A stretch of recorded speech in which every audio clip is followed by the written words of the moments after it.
반갑습니다. 자, 이번에 2주차 매일 정리 노트 빈칸 문제 시작할 텐데요. 여러분, 빈칸 문제는요, 여러분들의 학개론의 기초 체력을 가장 탄탄히 만들 수 있을 만한 되게 기본적인 문제들로 이루어져 있고요. 다만 기본적인 문제지만 가장 핵심적이고 중요하고 기출에서 나왔던 부분들을 뽑아서 저희가 정리해 드리는 거라서 반드시 꼼꼼하게 정리하시고요. 추가로 진행될 수 있는 부분들, 추가로 기재할 수 있는 부분들 역시 같이 정리함으로 해서 나중에 시험장에서 혹은 모의고사에서 문제의 지문을 정확하고 빠르게 해석할 수 있는데 도움을 드릴 거니까요. 매일 정리 노트 역시 잘 정리를 부탁드리겠습니다. 빈칸 문제 출발합니다. 1번입니다. 부동산을 국지화시켜 지역적으로 특화하게 하며 지방자치단체 조세 수입의 근거가 되는 것은요. 부동산의 특성 이 중에 자연적 특성 5가지가 중요하겠죠. 그 중에 국지화시키고 조세 수입의 근거가 되는 것은요. 바로 부동성이 되겠죠. 부동성이 뭐죠? 부동산은 움직이지 못하는 성질 때문에 국지화되고 지방에 있는 조세 수입의 근거가 된다는 거죠. 여러분, 부동성 나왔을 때 가장 중요하게 나왔던 지문 중에 하나가 뭐였죠? 임장활동이었어요. 임장활동이 뭐였어요? 시장에 임해서 내가 직접 물건을 보러 가야 된다는 대물활동이었던 거죠. 그래서 1번은 부동성이라고 정리해 주셨으면 좋겠습니다. 2번입니다. 시장에서 상품 간 대체 관계를 어렵게 한다 라는 게 첫 번째 포인트고요. 두 번째, 일물일가의 법칙을 적용할 수 없게 한다는 거예요. 대체할 수 없다. 왜? 개별성 때문에 대체할 수 없죠. 각각의 물건이 가진 개별적인 성격이 다르기 때문에요. 두 번째, 일물일가의 법칙이 뭐였죠? 하나의 물건에는 하나의 가격만이 존재한다는 것이죠. 그래서 똑같은 재료로 똑같은 브랜드로 똑같이 지었지만은 위치에 따라서 일물일가, 즉 하나의 물건에 하나의 가격이 주어지지 않는다라는 것이 일물일가의 법칙에서 제외가 된다는 것이죠. 그래서 대체관계도 어렵고 일물일가의 법칙도 제외된다는 것이 토지의 자연적 특성 중에 뭐였죠? 개별성이었다는 거죠. 개별성은 시장에서 상품 간의 대체 관계를 어렵게 하며 일물일가의 법칙을 적용할 수 없게 한다는 것이 개별성이었습니다. 3번입니다. 토지의 부증성으로 인해 어떠한 공급이 더 이상 늘 수가 없는 거죠. 물리적 공급이 있을 수가 있겠고 경제적 공급이 있을 수가 있겠는데 부증성은요. 반드시 물리적 공급과 관련이 있습니다. 그럼 여러분, 토지는요, 물리적 공급과 경제적 공급이 있을 수 있는데요. 경제적 공급은 가능합니까? 경제적 공급은 가능합니다. 어떤 걸 통해서요? 용도 전환을 통해서 가능합니다. 그럼 쌤, 용도 전환은 어떤 걸 말하는 건데요? 상업이나 공업지가 주거용으로 바뀌는 경우에 경제적 공급은 가능하다는 거죠. 부증성이 나오면 반드시 물리적 공급이 안 된다라는 것이 포인트입니다. 4번입니다. 소유이익과 이용이익의 분리를 통해서 임대차 시장의 발달에 근거가 된다는 것은 여러분 생각해 봅시다.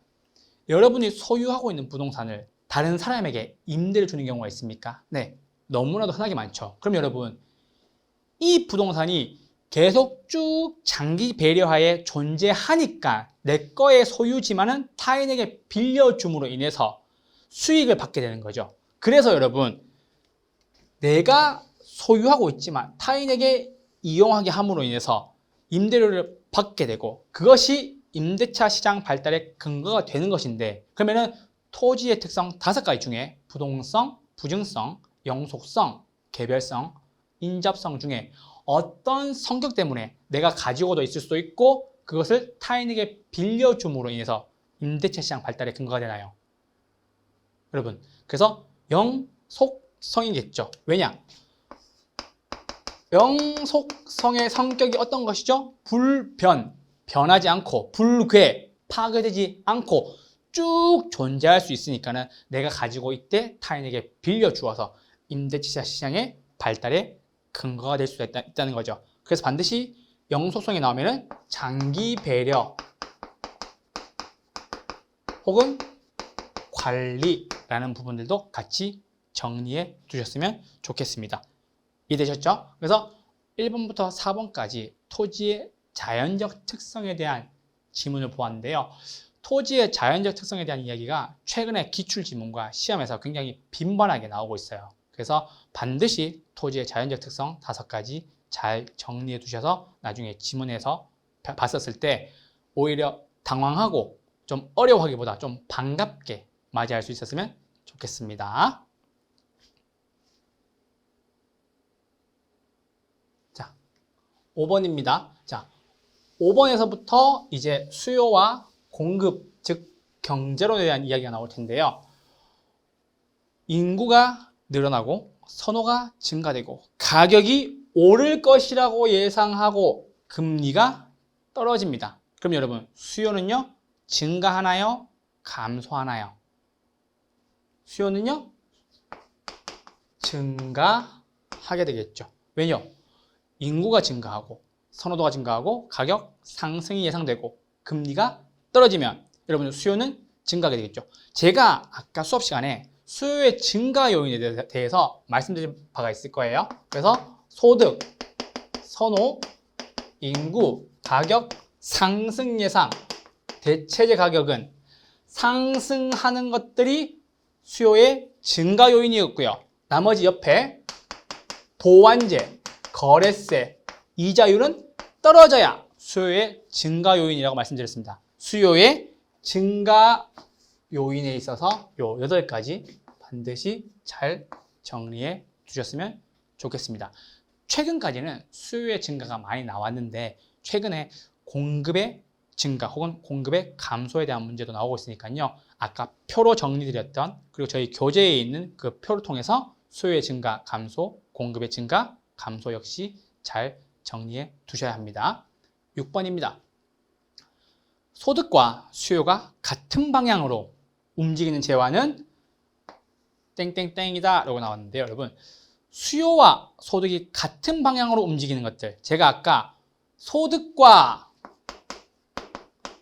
무엇을 그대에게 드린다고 했죠? 소득과 정열을 그대에게 드린다고 했습니다. 여러분, 사랑과 정열을 그대에게가 아니고요. 소득과 정열을 그대에게 드린다고요. 소득이라는 말이 나오면요, 여러분 2가지 재화가 등장하는데요. 첫 번째는 정상재가 등장하고요. 두 번째는 열등재가 등장해야 되는데 여러분, 소득이 올라가게 되면 뭘 더 사 먹는다고요?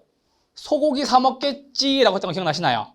그래서 정상재라는 거죠. 그러면 여러분, 아까 소고기 앞에 있었던 게 고급 아파트 같은 경우에 소득이 늘 때 같이 수요가 늘어난다고요. 기억나시나요? 그리고 열등재는요, 소득이 올라갈 때 소비가 줄어들어서 제가 아까 스팸이에요, 소형 아파트예요 했던 거 기억나셔야 됩니다. 소형 아파트 혹은 임대 아파트 이런 거 기억나셨으면 좋겠습니다.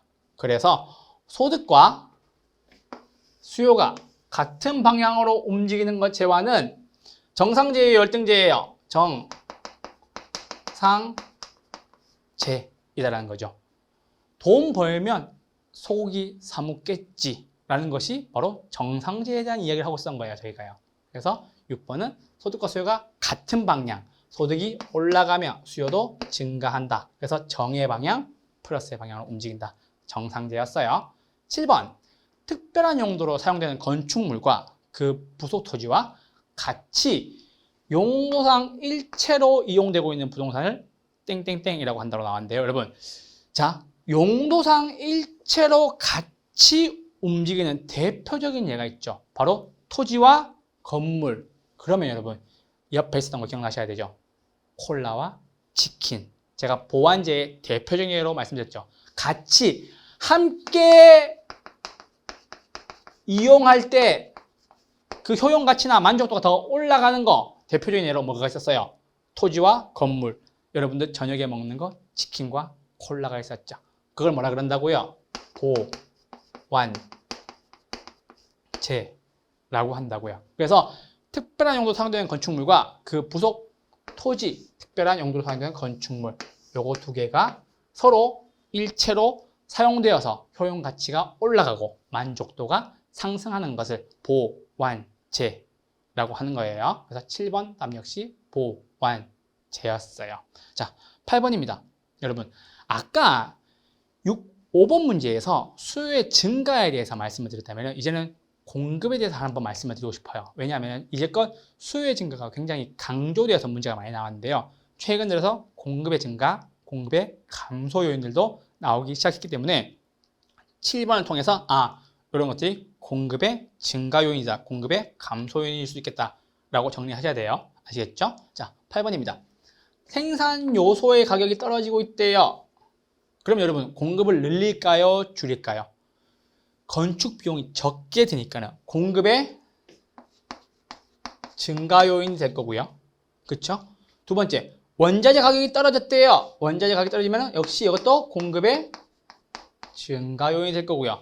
금리 하락이래요. 돈을 빌려오는데 그거에 대한 이자를 적게 내도 된대요. 그러면은 돈을 더 많이 빌려올 수 있으니까 역시 공급의 증가 요인이 되겠죠. 따라서 생산 요소의 가격이 떨어지고 원자재 가격도 떨어지고 금리도 떨어지면 공급의 증가예요, 감소예요? 증가 요인이 된다라고 보셔야 돼요. 그래서 여러분, 지금 보셨던 5번과 8번의 수요의 증가, 수요의 감소, 공급의 증가, 공급의 감소 요인을 잘 정리하시고요. 감소보다는 증가의 요인을 정확하게 외우시고 감소의 요인은 증가 요인과 반대다라고 기억해 주시면 될 것 같습니다. 9번입니다. 단기 공급 곡선이 장기 공급 곡선보다 기울기가 더 어떠한 형태를 띠고 있다. 기울기가 더 급하다 혹은 가파르다. 급하다 혹은 가파르다 하시면 되고요. 가파르고 급하다 보니 탄력적이에요? 비탄력적이에요? 당연히 비탄력적이 되겠죠. 제가 아까 처음에 여러분들한테 설명을 드릴 때 단기 공급 곡선의 단기라는 말이 신규 공급을 할 수 없다라고 말씀드렸죠. 그래서 단기 공급 곡선은 여러분 신규 공급이 일어날 수 있다 없다? 없다. 장기 공급 곡선은 신규가 일어날 수 있다라는 거죠. 그래서 여러분 양이 변한다는 측면에서